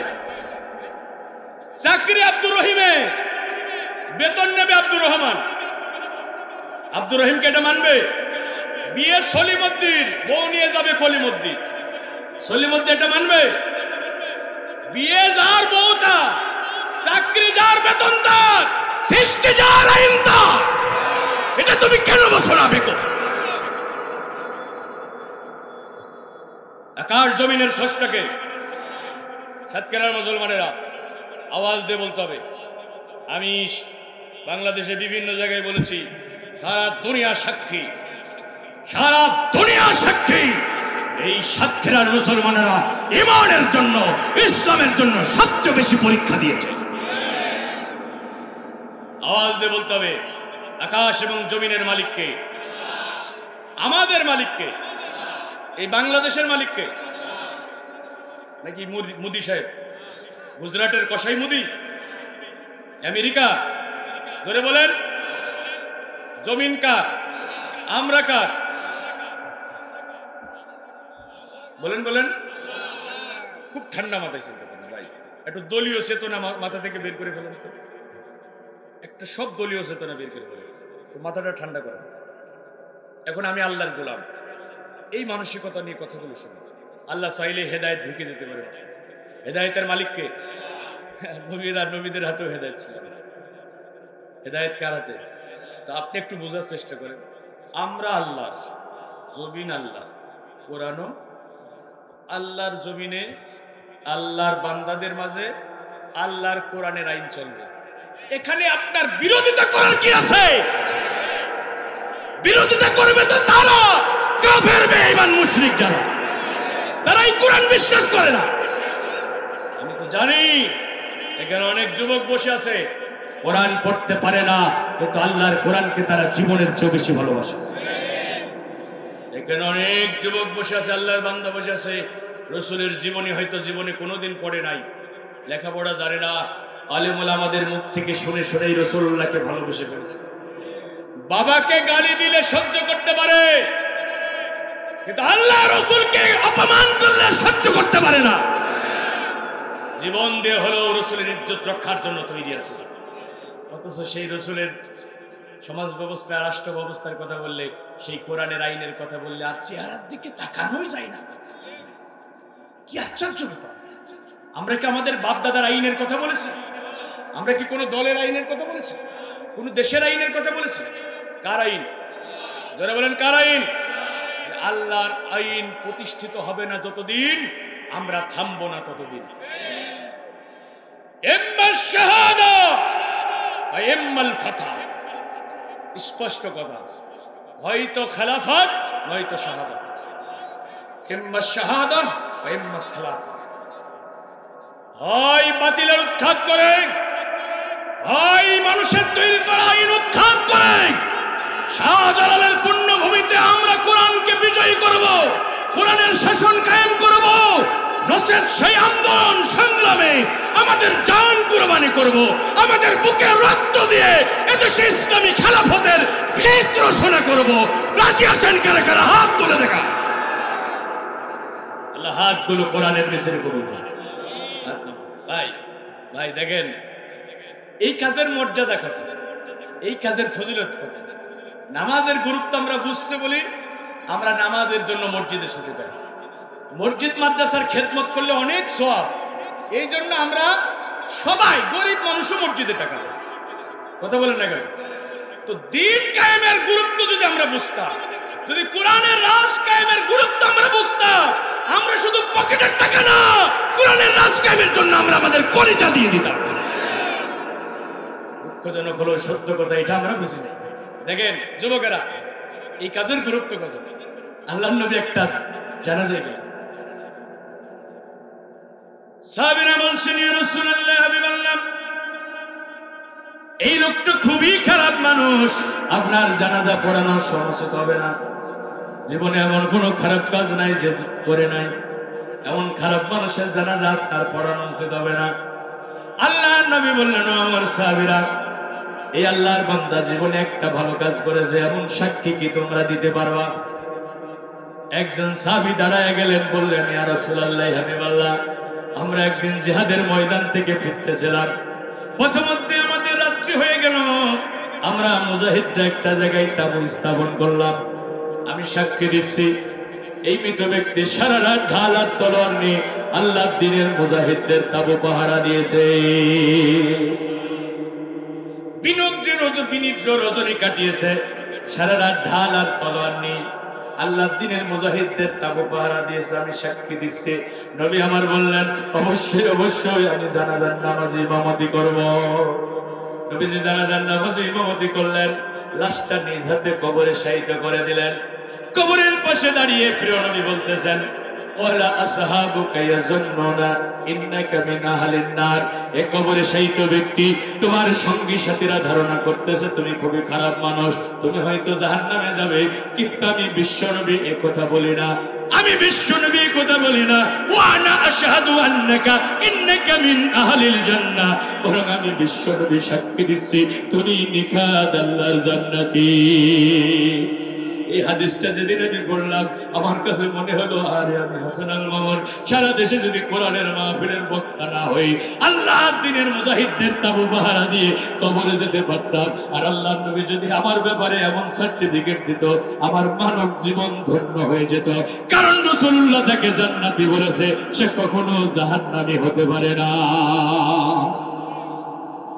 একটা রাত তাবু পাহারা দেওয়ার কারণে রাসূল বলছে জান্নাতি। কাদের তাবু? বলেন বলেন, জিকিরকারীদের তাবু। তাবলিগ জামাতের তাবু, আল্লাহ দ্বীনের মুজাহিদদের তাবু পাহারা দিয়েছে কয় রাত? রাসূল বলছে সাক্ষী দিচ্ছি জান্নাতি। রাসূলুল্লাহ যদি কাউকে জান্নাতি বলে সে তো জাহান্নামী হতে পারে। ভাইরা আমার, মুজাহিদ কারা? আল্লাহ দ্বীনের জন্য সংগ্রাম করে যারা, মানুষের তৈরি করা দ্বীন উৎখাত করে আল্লাহর জমিনে আল্লাহ দ্বীনকে বিজয়ী করার জন্য বাতিলের বিরুদ্ধে সংগ্রাম করে যারা, মুজাহিদ হলো তারা। এই মুজাহিদদের কাতারে থাকতে রাজি আছেন? হয় মুজাহিদ হবেন না আনসার হবেন। ভাই, ওই মুজাহিদ না হয় আনসার। ওই যুবক কি করেছে? আনসারের দায়িত্ব পালন করেছে, পাহারা দিয়েছে। মানে কি? মুজাহিদদের কি করেছে? ওমরের দোয়া না, বিশ্ব নবীকে আল্লাহ বলছে, রাসূল দোয়া করো আর না করো সমান কথা, 70 বার দোয়া করলেও কবুল হবে। অথচ রাসূলুল্লাহ দোয়া করা লাগে না, শুধু আকাশের দিকে তাকিয়েছেন, রাসূলের দোয়া আল্লাহ কবুল করে নিয়েছেন। ওই যে আল্লাহর নবী মক্কা থেকে মদিনায় হিজরত করলেন, 17 মাস পার হয়ে গেল। আল্লাহর নবী বাইতুল মাকদিসের দিকে মুখ করে সালাত আদায় করলেন, কারণ মুসলমানদের প্রথম কিবলা ছিল বাইতুল মুকাদ্দাস। কিন্তু নবীজির মন চাই কাবার দিকে মুখ করে সালাত আদায় করতে। নবীজি এই কথাটা আল্লাহর কাছে প্রকাশ করে বলেন নাই। বারবার আমার নবী সালাতে দাঁড়ায়া আকাশের দিকে তাকায়, বারবার আকাশের দিকে তাকায়। আল্লাহ পাক রব্বুল আমিন নবীর এই মনের অব্যক্ত বেদনার কথা কবুল করে সালাতরত অবস্থায় জিবরিল আমিনকে পাঠাইয়া দিলেন, যাও জিবরাইল যাও, আমার নবীর কাছে মেসেজ নিয়ে যাও, কদ নারা তাকাল্লুবা ওয়াজহিকা ফিস সামাই ফালানুওয়াল্লিয়ান্নাকা কিবলাতান তারদাহা। ও নবী, আমি আপনাকে বারবার আকাশের দিকে তাকাতে দেখি, আপনার মনটা চাই কাবার দিকে মুখ করে সালাত আদায় করতে। আমি আপনার মুখটা তো ওই দিকে ফিরাইয়া দেব যেদিকে আপনি বড় পছন্দ করেন। ফাওয়াল্লি ওয়াজহাকা শাতরাল মসজিদিল হারাম। নবী মুকিম অবস্থায় থাকেন আর মুসাফির অবস্থায় থাকেন, এখন থেকে কাবার দিকে মুখ করে সালাত আদায় করবেন। নবী আমার 2 রাকাত সালাত বাইতুল মাকদিসের দিকে মুখ করে আদায় করেছেন। আয়াত নাযিল হওয়ার সাথে সাথে বাকি 2 রাকাত সালাত নবী আমার কাবার দিকে মুখ করে আদায় করেছেন। এই মসজিদটা এখনো মদিনাতুল মুনাওয়ারায় আছে না? আল্লাহ পাক রব্বুল আমিন ওই মসজিদে আমাকে নিয়েছেন, আমি 2 রাকাত সালাত ওখানে আদায় করেছি। ওই মসজিদটার নাম হলো মসজিদে যুলকিবলাতাইন, 2 কিবলার মসজিদ। নবী আকাশের দিকে তাকায়, নবী দোয়া আল্লাহ কবুল করে নাই। অথচ এই আব্দুল্লাহ বিন উবাই বিন সুলুলের জন্য নবীকে আল্লাহ বলছেন 70 বার দোয়া করলেও কবুল করা হবে না। কয়বার? আল্লাহর নবী এবার সিদ্ধান্ত নিলেন, আমার আল্লাহ 70 বারের কথা বলেছে, আমি আমার আব্দুল্লাহর জন্য, আব্দুল্লাহ বিন উবার জন্য আমি 71 বার দোয়া করব। আল্লাহ এবার একটা আয়াত নাযিল করলেন, সাতক্ষীরার মুসলমান ভাইরা শুনেন, ওয়ালা তুসাল্লি আলা আহাদিন মিনহুম মাতা আবাদাউ ওয়ালা তাকুম আলা কবরি। নবী হে 70 বার এর কথা বলেছি আমি। ও নবী, তুমি 71 বারের সিদ্ধান্ত নিয়েছ, কিন্তু আমি আল্লাহর চূড়ান্ত সিদ্ধান্ত হলো এই ধরনের মুনাফিক যদি মারা যায়, এদের জন্য এদের কবরের পাশেও দাঁড়ানো যাবে না, এদের জানাজার নামাজও পড়ানো যাবে না, এদের জন্য দোয়াও করা যাবে না। কি সিদ্ধান্ত কার? কোরআন নাযিলের প্রেক্ষাপট হলো খাস, বিধানটা হলো আম। নাযিলের প্রেক্ষাপট হলো খাস, বিধান হলো আম। বুঝছেন? আয়াত নাযিল হয়েছে আব্দুল্লাহ বিন উবাইকে কেন্দ্র করে, কিন্তু বিধান সবার জন্য প্রযোজ্য। মানে আমার চরিত্র যদি আব্দুল্লাহ বিন উবাইয়ের মতো হয়, তাহলে এই আয়াত আমার উপরে এসে বর্তাবে। কথা বোঝেন নাই? আব্দুল্লাহ বিন উবাই রাসূলের ইমামতিতে সালাত আদায় করেছে, দাড়ি টুপি জুব্বা রাসূলের মতো ছিল, কিন্তু উহুদের জিহাদের দিন 300 মুজাহিদ নিয়ে পিছন থেকে ভেঙে গেছে। এখন এরকম মুসলমান আছে না নাই? কথা বলেন, আছে না নাই? নামাজ ভালো লাগে, রোজা ভালো লাগে, হজ ভালো লাগে, জিকির ভালো লাগে, কোরআনের রাজ কায়েমের আন্দোলন ভালো লাগে না? বোঝেন তো দিন কাল খুব খারাপ, ওই সমস্ত ঝামেলার মধ্যে আমরা না। কথা বলেন। স্পষ্ট কথা, যে ব্যক্তি মরে গেল অথচ আল্লাহর দ্বীন কায়েমের জন্য জিহাদ করলো না, জিহাদের চেতনাও তার অন্তরে জাগ্রত হলো না, রাসূল বলেছে সে মুনাফিক হয়ে মরবে। কি হয়ে মরবে? মান মাতা ওয়ালাম ইয়াগজু ওয়ালাম ইউহাদ্দিস বিহি নাফসুহু মাতা আলা শুবাতিন মিনান নিফাক। যে ব্যক্তি মরে গেল অথচ না জিহাদ করলো, জিহাদের চেতনা অন্তরে জাগ্রত হলো না, তার মরণ হবে মুনাফিকের মরণ। সাতক্ষীরার মুসলমানেরা, আপনারা কি মুনাফিক হয়ে মরতে চান? আপনারা কি বেঈমান হয়ে কবরে যেতে চান? তাহলে কোরআন আছে যেখানে, ইসলাম আছে যেখানে, আল্লাহ রাসূল যেখানে, রাজি আছেন তো ইনশাআল্লাহ? আচ্ছা ভাই চলেন, আপনাদের মেইন রোড কোন দিকে? হ্যাঁ, কয়রা দিয়ে আসছে? আচ্ছা, এই মেইন রোডের উপরে বিশাল একটা বড় গাছ পড়ে গেছে, গাড়ি ঘোড়া চলতে পারছে না, লোকজন যাতায়াত করতে পারছে না। গাছটা পড়েই থাকবে নাকি সরানো লাগবে? জোরে বলেন। একদল লোক গাছটা সরানোর জন্য চেষ্টা করছে, আর একদল লোক মাজায় গামছা বেঁধে বিরোধী করছে, আর একদল লোক দূরে দাঁড়িয়ে দাঁড়িয়ে দেখছে। ওই সমস্ত ঝামেলার মধ্যে আমরা নাই, যা হচ্ছে তো হয়ে যাক, আমি কিছু বলবো না। লা ইলাহা। ভাইরা বলেন তো, গ্রুপ হলো কয়টা? জোর হলো না? আরো জোরে, জোর হলো না? গ্রুপ কয়টা? এই তিন গ্রুপের কথা কোরআনে আছে না নাই? একদল মুমিন, একদল মুনাফিক, আর একদল কাফের। ভাই খুব মনোযোগ। একদল মুমিন, একদল কাফের, আর একদল। এবার কারা মুমিন, কারা কাফের, কারা মুনাফিক বলবো? দলিল দিয়ে বলি। আল্লাযীনা আমানু ইউকাতিলুনা ফি সাবিলিল্লাহ। ঈমানদার যারা গাছ সরানোর জন্য লড়াই করবে তারা। ওয়াল্লাযীনা কাফারু ইউকাতিলুনা ফি সাবিলিত তাগুত। কাফের যারা বাধা দেবে তারা। আর ওই যে দূরে দাঁড়িয়ে আছে যারা, তাদের ব্যাপারে আল্লাহ কি বলছে? রাআইতাল মুনাফিকিনা ইয়াসুদ্দুনা আনকা সুদুদা। মুনাফিক যারা পাশ কাটাইয়া চলে যাবে তারা। জি, তাহলে গ্রুপ হলো কয়টা? আপনারা কোন গ্রুপে থাকবেন? বলেন বলেন বলেন বলেন। মানে বাধা দেবেন না দাঁড়িয়ে থাকবেন? হ্যাঁ বলেন বলেন বলেন।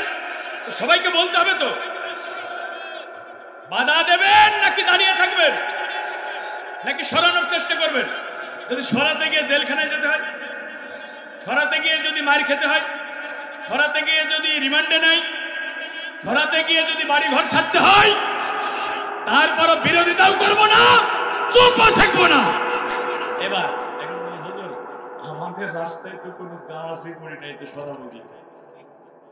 মানে আমাকে ওই যে মহেশপুরে আমি আলোচনা করার পরে সকালবেলা এক যুবক ফোন দিয়ে বলছে, হুজুর বললেন রাস্তায় গাছ পড়লে সরাতে হবে, আমাদের রাস্তায় তো গাছই পড়েনি, তো সরাবো কি? আমি বললাম, ভাই তোমার রাস্তায় গাছ পড়ে নাই, কিন্তু জান্নাতে যাওয়ার রাস্তায় গাছ পড়েছে। জান্নাতে যাওয়ার রাস্তায় গাছ পড়েছে। জান্নাতে যাওয়ার রাস্তা হলো কোরআন আর হাদিস দিয়ে তৈরি। এই রাস্তার দূরত্ব হলো দুনিয়া থেকে জান্নাত পর্যন্ত। এই রাস্তাটার নাম হলো সিরাতে মুস্তাকিম। এই রাস্তা নির্মাণ করতে গিয়ে সময় লেগেছে 23 বছর। জোরে বলেন কয় বছর? এই রাস্তা নির্মাণ করতে সময় লাগছে কয় বছর? এই রাস্তা নির্মাণের চিফ কমান্ডার ছিলেন বিশ্বনবী, আর লেবার ছিলেন তার সাহাবীরা। আর এই রাস্তা নির্মাণের স্টক সামগ্রী ছিল কোরআন এবং হাদিস। রাস্তা নির্মাণ করতে 23 বছর সময় লাগলো। রাস্তা নির্মাণ করতে গিয়ে রাসূলকে দেশ ছাড়তে হলো। রাস্তা নির্মাণ করতে গিয়ে রাসূলকে জেলখানায় যেতে হলো। রাস্তা নির্মাণ করতে গিয়ে রাসূলের তায়েফে রক্ত ঝরলো, উহুদে দান দান মোবারক শহীদ হলো। তারপরে কি রাস্তা নির্মাণের কাজ রাসূল বন্ধ করে দিয়েছে? জোরে বলেন। এরপরে রাস্তা নির্মাণ হয়ে গেল। আল্লাহ কোরআনের সর্বশেষ আয়াত নাযিল করলেন, আল ইয়াউমা আকমালতু লাকুম দীনাকুম ওয়া আতমামতু আলাইকুম নি'মাতি ওয়া রাদিতু লাকুমুল ইসলাম ওয়া দীনা। আজকে ইসলামকে তোমাদের জন্য পরিপূর্ণ করে দিলাম, আর আমার নিয়ামতকে পরিপূর্ণ করে দিলাম। ইসলামকে তোমাদের জন্য দিন হিসেবে মনোনীত করলাম। আয়াত নাজিল হয়ে গেল, ইসলাম পরিপূর্ণ হয়ে গেল, রাস্তা নির্মাণের কাজ শেষ হয়ে গেল, রাসূলুল্লাহ দুনিয়া থেকে বিদায় নিয়ে চলে গেল। এরপরে খোলাফায়ে রাশিদিন রাস্তাটা প্রতিষ্ঠিত রাখলো। উমাইয়ারা 92 বছর এই রাস্তা প্রতিষ্ঠিত রেখেছে, আব্বাসীয়রা 524 বছর এই রাস্তা প্রতিষ্ঠিত রেখেছে। 656 বছর পর্যন্ত এই সিরাতে মুস্তাকিমের রাস্তা প্রতিষ্ঠিত ছিল। এরপরে 1300 খ্রিস্টাব্দে তুরস্কের আন্তলিয়ায় উসমান নামক এক ব্যক্তি এই রাষ্ট্রটা আবার প্রতিষ্ঠিত করেন। ভাইরা আমার 1258 খ্রিস্টাব্দে হালাকু খান বাগদাদ আক্রমণ করলো, 22 লক্ষ মুসলমানের ভিতরে 19 লক্ষ মুসলমানকে হত্যা করে ফেললো। ওই যে 656 বছরের প্রতিষ্ঠিত রাসূলুল্লাহ নেতৃত্ব দিয়ে যে রাস্তা কায়েম করেছিলেন, সিরাতে মুস্তাকিমের রাস্তা, ব্যক্তি জীবন থেকে আন্তর্জাতিক জীবন, বঙ্গভবন থেকে রান্নাঘর, সবকিছু কোরআনের বিধান দিয়ে চলতো। এই রাস্তা নির্মাণ করেছিলেন বিশ্বনবী। 656 বছর দুনিয়াতে রাস্তা প্রতিষ্ঠিত অবস্থায় ছিল। 1258 খ্রিস্টাব্দে রাস্তা ভেঙে গেল। এরপরে 1300 খ্রিস্টাব্দে আবার রাস্তা নির্মাণ হলো তুরস্কে। বিশ্বযুদ্ধের সময় 1920 সালে তুরস্ক খান হয়ে গেল। 1860 সালে পাক ভারত উপমহাদেশ থেকে এই রাস্তা নিশ্চিহ্ন করে দেওয়া হলো। পৃথিবীতে এখনো রাস্তা ভাঙা অবস্থায় আছে। এখন এই রাস্তা ভাঙা অবস্থায় থাকবে না, নির্মাণ করা লাগবে। নির্মাণ করার জন্য চেষ্টা করা লাগবে। ওই যে আমরা নির্মাণ করার জন্য চেষ্টা করছি, কিন্তু আমাদের জায়েদ ভাইরা বিরোধিতা করছে। কথা বলেন না কেন? বাংলাদেশে 95% মুসলমান, 51% মুসলমান যদি এই রাস্তা নির্মাণের পক্ষে থাকতো, কেউ এই রাস্তা ভাঙা অবস্থায় রাখতে পারত? মুসলমান নামধারী এই মুনাফিকরা রাস্তা নির্মাণের কাজে বাধা দিচ্ছে। দেখতে মানে সুরতে ফেরেশতা আর সিরাতে আবু জেহেল। সুরতে ফেরেশতা আর সিরাতে আবু জেহেল, দেখে মনে হয় জান্নাত থেকে পালিয়ে এসেছে। এই রাস্তা নির্মাণের কাজে মাথায় গামছা বেঁধে বিরোধিতা করছে। ওই হুজুররাই তো দেশের 12টা বাজাইল গো। আমি বলি ভাইরা আমার, 60 বছরের বুড়া মানুষ রিক্সা চালায়, আপনাদের এলাকা আছে না নাই? অনেক জায়গায় আছে। যে মানুষটা বুড়া বয়সে রিক্সা চালায়, সব করে কি চালায়? জীবন জীবিকার তাগিদেই চালায়। অনেকদিন হলো বৃদ্ধ রিক্সা চালকের খাসির গোস্ত খাওয়া হয় নাই। এখন আপনাদের এলাকায় খাসির গোস্তের কেজি কত? 1000 টাকা। যে লোকটা ইনকাম করে 200 টাকা 300 টাকা, তার পক্ষে কি খাসির গোস্ত কিনে খাওয়া সম্ভব? তারপরে তো খাইতে মন চাইছে। বৃদ্ধ রিক্সা চালক 20 টাকা 50 টাকা করে জমাইছে। মাস শেষে প্রতাপনগর বাজার থেকে 1 কেজি খাসির গোস্ত কিনে এনে বৌমাকে বলতেছে, বৌমা আজকে যত্ন করে রান্না করবা, মজায় মজায় খাবো। বৌমা রান্না শুরু করলো। শ্বশুর নদীর ঘাটে গোসল করার জন্য গেল। এখন আমার দেশের মেয়েরা রান্না শেষের দিকে তরকারিতে লবণটা ঠিক মতো হয়েছে কিনা, গোস্তটা ঠিক মতো সিদ্ধ হয়েছে কিনা একটু টেস্ট করে দেখে কিনা ভাই। তো বৌমা 1 পিস খাইছে, তো খুব মজা পাইছে। 1 পিস 2 পিস করে খাইতে খাইতে বৌমা 1 কেজি গোস্ত সব খাইয়া ফেলছে। বৌমা একটু পেটুক টাইপের ছিল। চিন্তা করে আমি এখন শ্বশুরে বোঝাই কি দিয়ে। শ্বশুর নদীর ঘাট থেকে গোসল করে আসলো। বৌমাকে ডাক দিয়ে বলে, বৌমা আজকে খাসির গোস্ত দিয়ে ভাত খাবো, জলদি করে দাও, মজাই মজাই খাবো। বৌমা ভাত দিল, আলু ভর্তা দেয়, বেগুনের তরকারি দেয়, লাউয়ের তরকারি দেয়, কিন্তু খাসির গোস্ত নাই। শ্বশুর কয়, বৌমা এই আলু ভর্তা বেগুনের তরকারি তো প্রতিদিনই খাই, ওই যে প্রতাপনগর বাজার থেকে 1 কেজি খাসির গোস্ত কিনলাম, ওইটা গেল কয়? বৌমা কই, শ্বশুর আব্বা সে কথা বলে আর লজ্জা দেবেন না। আমি আপনার জন্য গোস্তটা কত যত্ন করে এটা রান্না করলাম, ঘরের ভেতরে রাখলাম, ঢাকনা দিয়ে ঢাকলাম, উঠানের কলে পানি আনতে গেলাম, এই যতটুকু দেরি, এর মাঝখানে বাড়ির পোষা বিড়ালটা ঘরে ঢুকছে, ঢাকনা উল্টাইছে, 1 কেজি গোস্ত সব খাইয়া ফেলছে। এখন যা আছে তা বিড়ালের চাটা ঝোল, তা আপনারে দিই কেমনে? শ্বশুর খুব কষ্ট করে, না হারে কতদিন পর খাসির গোস্ত খাবো, ভাগ্য হলো। আলু ভর্তা বেগুনের তরকারি দিয়ে খাবার শেষ করলেন, উঠে দাঁড়ালেন। আরে ঘাড়ের গামছাটা দিয়ে হাত মুখ মুছলেন, দীর্ঘ একটা বেদনার নিঃশ্বাস ছাড়লেন। এর মাঝখানে বাড়ির পোষা বিড়ালটা ঘরে ঢুকছে। শ্বশুর কিন্তু খুব পণ্ডিত মানুষ, জানলা দরজা আটকাইছে, বিড়ালটারে ধরছে, 4 হাত পা বাঁধছে, দাড়ি পাল্লায় উঠাইছে। 1 পাল্লায় বিড়াল, 1 পাল্লায় 1 কেজি, দেখে বিড়ালের ওজন 1 কেজি। শ্বশুর কই বৌমা এই হিসাব তো দেখি মেলে না, এত দেখি গোস্ত তো বিড়াল গেল কই, আর এটা যদি বিড়াল হয় তাহলে গোস্ত গেল কই। আমি আপনাদের হাসির খোরাক দেওয়ার জন্য কথাগুলো বলি না ভাই। বাংলাদেশ যদি 95% মুসলমানের দেশ হয়, আল্লাহর কোরআনের আইন গেল গো। গরমের তীব্রতা থাকলো, বাতাস আছে চমৎকার মৃদু মন্দ বাতাস। আপনারা যদি একটু সবাই এগিয়ে আসেন, কষ্ট হবে ভাই, একটু মেহরবানি করে এগিয়ে আসেন। লা ইলাহা আল্লাহকে ভালোবেসে দিতে পারি প্রাণ, রাখবো ধরে মোরা রাসূলের সম্মান। দাও শক্তি দাও প্রভু সেই শক্তি দাও, আবু বকর ওমর ওসমান আলীর শক্তি দাও।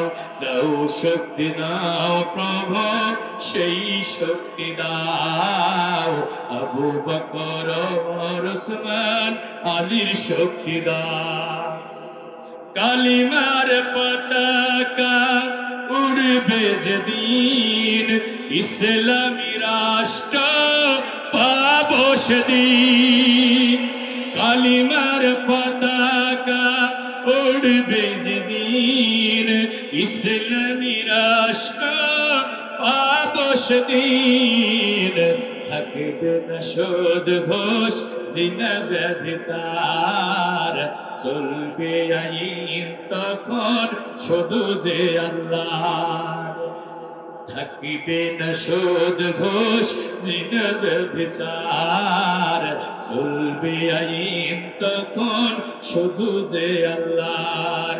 আল্লাহ কি ভালোবেসে দিতে পারি এই প্রাণ, রাখবো ধরে মোরা রাসূলের সম্মান। দাও শক্তি দাও প্রভু সেই শক্তি দাও, আবু বকর ওমর ওসমান আলীর শক্তি দাও। সিলে বলে আল্লাহুম্মা আমিন। কুফরির বিরুদ্ধে মোরা লড়বই, কোরআনের আইনে দেশ গড়বই। সবাই রাজি আছেন? সবাই রাজি আছেন? কুফরির বিরুদ্ধে মোরা লড়বই, কোরআনের আইনে দেশ গড়বই। যদি মৃত্যু দাও প্রভু সেই মৃত্যু দাও, হোসেন বেলাল আমির হামজার মতো মৃত্যু দাও। দাও শক্তি দাও প্রভু সেই শক্তি দাও, আবু বকর ওমর ওসমান আলীর শক্তি দাও। আল্লাহুম্মা আমিন।